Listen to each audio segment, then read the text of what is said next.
গাছে আম পাড়তে যাচ্ছি। এদিকে আম গাছে কত বড় একটা মৌচাক হয়ে গেছে, জানি না কি করবো, আম পাড়তে পারবো নাকি মৌচাকের কামড় খাবো। চলো আম গাছটা তোমার দেখাচ্ছি, আমগুলো পুরো পেকে গেছে।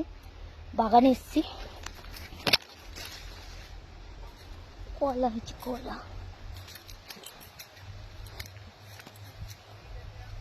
এখানে জিনিস দেখাচ্ছি, দাঁড়া।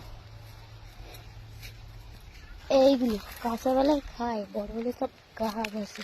আমরা বুঝতে পারছি না, কলকাতার দিকে এখনো দেখি না, দেখাচ্ছি দাঁড়া। বাবা বেল গাছটা পুরো শুয়ে পড়েছে।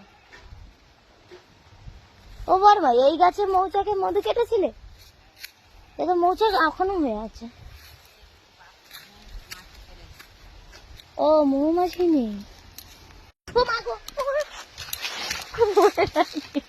পড়ে যাচ্ছিলাম।